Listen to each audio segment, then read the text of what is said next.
نحمده ونصلي على رسوله الكريم اما بعد فاعوذ بالله من الشيطان الرجيم بسم الله الرحمن الرحيم ما كان محمد ابا احد من رجالكم ولكن رسول الله وخاتم النبيين وكان الله بكل شيء عليما۔ عقیدہ ختم نبوت کو جاننا اور اس پر ایمان ہر صاحب ایمان پر فرض ہے۔ ہر مسلمان کا اس پر کامل ایمان ہونا چاہیے کہ نبی پاک صلی اللہ علیہ وسلم اللہ تعالیٰ کے آخری نبی اور رسول ہیں۔ آپ علیہ السلام کے بعد قیامت تک کوئی نبی یا رسول کسی بھی شکل میں نہیں آئے گا اور نہ ہی کوئی کتاب اور شریعت نازل ہوگی۔ نبوت و رسالت اور وحی کا سلسلہ اللہ تعالیٰ نے اپنے حبیب صلی اللہ علیہ وسلم پر ختم فرما دیا۔ ختم نبوت کے اس عقیدے پر قرآن کریم میں متعدد آیات، تقریباً 200 سے زائد روایات موجود ہیں، جن سے یہ عقیدہ ختم نبوت بڑی صراحت وضاحت سے ثابت ہوتا ہے۔ عقیدہ ختم نبوت پر نہ صرف امت محمد صلی اللہ علیہ وسلم کا اجماع ہے، بلکہ تمام انبیاء علیہ السلام کا اس پر عہد و پیمان ہے کہ آغاز انسانیت سے لے کر آج دن تک اور قیامت تک کے لیے اللہ تعالیٰ کے محبوب صلی اللہ علیہ وسلم خاتم النبیین ہیں، اور سلسلہ نبوت و رسالت آپ کی ذات اقدس پر ختم ہو چکا۔ خود قرآن کریم در حقیقت ختم نبوت کی بہت بڑی دلیل ہے، کیونکہ قیامت تک کے لیے یہ رائے نجات ہے، اور اگر نبی پاک صلی اللہ علیہ وسلم کے بعد کسی نبی یا رسول کی بعثت ہونا باقی ہوتی تو ظاہر ہے کہ اس پر وحی کی صورت میں کچھ نازل بھی ہوتا، مگر چونکہ نبی پاک صلی اللہ علیہ وسلم اللہ تعالیٰ کے آخری نبی اور رسول ہیں، اس لیے آپ پر نازل کی گئی کتاب وہ آخری کتاب ہے جو ہم سب کے لیے ہدایت کا سرچشمہ ہے۔ خود سرکار دو جہاں احمد مجتبیٰ محمد مصطفیٰ صلی اللہ علیہ وسلم نے ارشاد فرمایا کہ میں خاتم النبیین ہوں اور میرے بعد کوئی نبی نہیں آئے گا۔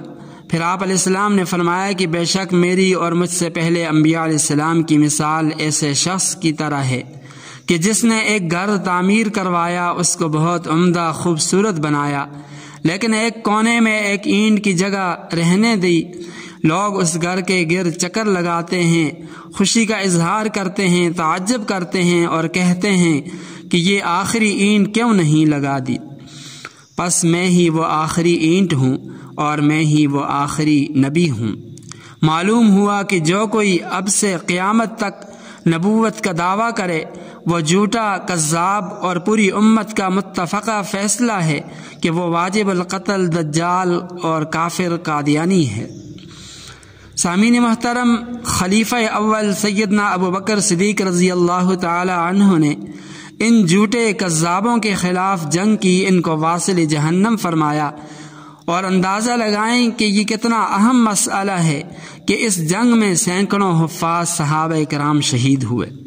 قرآن و سنت کی ان تصریحات کے مطابق تمام حضرات صحابہ کرام سے لے کر آج تک سب مسلمانوں کا یہ متفقہ عقیدہ ہے کہ جناب رسول اللہ صلی اللہ علیہ وسلم ہی آخری نبی ہیں، اور آپ کے بعد نبوت کا دعویٰ کرنے والا جھوٹا، مکار، کذاب، قادیانی، لعنتی ہو سکتا ہے۔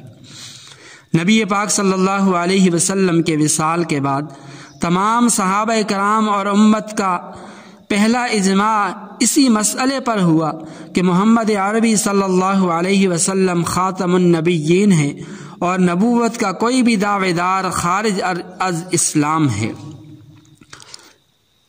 یہ اتنا اہم عقیدہ ہے کہ ہر دور میں مسلمانوں نے ان جھوٹے نبوت کے دعوے داروں کے خلاف عالم جہاد بلند کیا اور ان کو واصل جہنم کیا۔ توحید کے بعد عقیدہ ختم نبوت ہی وہ بنیادی عقیدہ ہے جس نے مسلمانوں کو ایک لڑی میں پرو رکھا ہے، اور ہر صاحب ایمان نبی پاک صلی اللہ علیہ وسلم کی محبت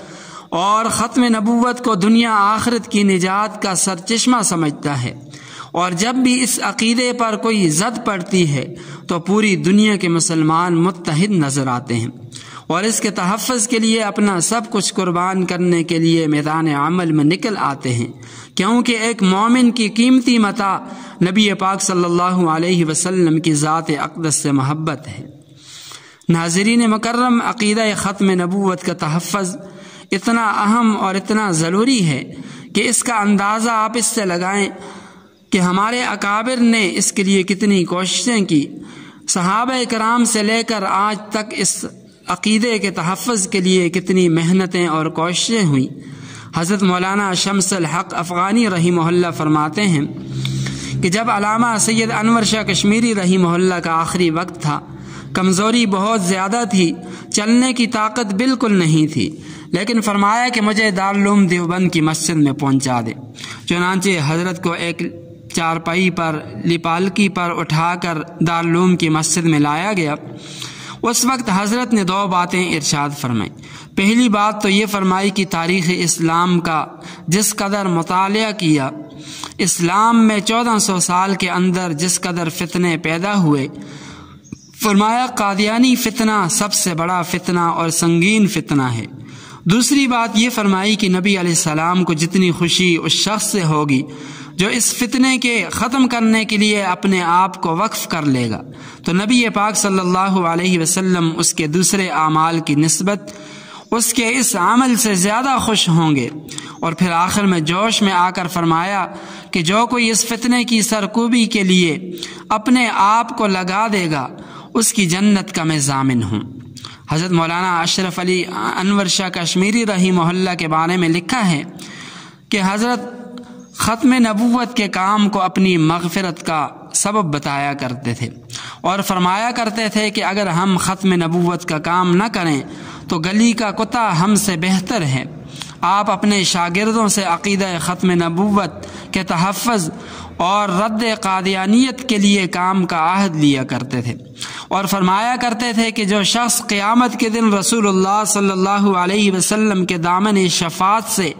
وابستہ ہونا چاہتا ہے، وہ قادیانیوں سے ناموس رسالت کو بچائے۔ ناظرین مکرم، 7 ستمبر 1974 وہ تاریخ ساز دن ہے کہ جب پاکستان کی قومی اسمبلی کا متفقہ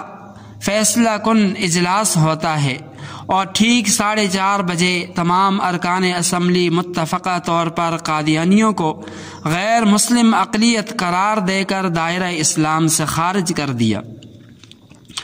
اس میں شک نہیں کہ کافر قرار دینے کے بعد بھی قادیانی فتنہ اپنے منصوبوں پر پوری طرح عمل پیرا ہے اور مرزا قادیانی کی جھوٹی نبوت کی تشہیر پورے زور و شور سے جاری ساری ہے اور مسلمان نوجوانوں کو مختلف ہیلے بہانوں سے نوکریوں کے جانسے دے کر قادیانی بنایا جا رہا ہے، اور دوسری طرف غضب یہ ہے کہ امت مسلمہ کی ایک بہت بڑی تعداد قادیانیوں کے ناپاک عزائم سازشوں سے بالکل ناواقف نہ بلد ہیں، جس سے قادیانی پورا فائدہ اٹھا رہے ہیں۔ یعنی اپنی ارتدادی مہم مسلمانوں کو قادیانی بنانا بہت تیزی کے ساتھ جاری رکھے ہوئے ہیں۔ بحیثیت مسلمان ایسے حالات میں ہم میں سے ہر ایک پر یہ ذمہ داری عائد ہوتی ہے کہ ہر طریقے سے اس بدترین اور سنگین فتنے کا تعاقب کیا جائے، اس فتنے کے سد باب کی ہر ممکن کوشش کی جائے۔ سب سے پہلے تو تمام مسلمانوں کو اپنی صفوں میں اتحاد اتفاق کی فضا قائم کرنی چاہیے، کیونکہ اس فتنے کو کچلنے کے لیے اتفاق اتحاد بہت زیادہ ضروری ہے۔ دوسرے نمبر پر اخبارات، رسائل، موبائل کے ذریعے مختلف زبانوں میں ختم نبوت کی تعلیمات کو عام کیا جائے۔ تیسرے نمبر پر قادیانیوں کی تمام مصنوعات کا مکمل بائیکاٹ کیا جائے تاکہ ان کی معیشت کمزور ہو جائے اور وہ نبی پاک صلی اللہ علیہ وسلم کی پاکیزہ ختم نبوت کے خلاف رقم خرچ نہ کر سکے۔ اور چوتھے نمبر پر جہاں ختم نبوت کے حوالے سے پروگرام ہوں، کانفرنسیں اور جلسے ہوں تو ان میں اپنی شرکت کو یقینی بنایا جائے۔ ایسی مجالس میں ضرور شرکت کی جائے کہ تاکہ ہمیں معلوم ہو کہ یہ قادیانی فتنہ کتنا بڑا فتنہ ہے اور اس ذلیل اور رذیل فتنے کا راستہ ہم نے کیسے روکنا ہے، تاکہ ہمیں یہ معلوم ہو۔ اللہ تعالیٰ سے دعا ہے کہ ہم سب کو اللہ تعالیٰ نبی پاک صلی اللہ علیہ وسلم کے ختم نبوت کے تحفظ کے لیے قبول فرمائے، اور اس خدمت کے لیے ہم سے اللہ تعالیٰ ہمیں بھی اس خدمت میں لگا دیں، اور قادیانی فتنے کو اللہ تعالیٰ نیست و نابود فرمائے، تباہ و برباد فرمائے۔ وآخر دعوانا ان الحمد للہ رب العالمین۔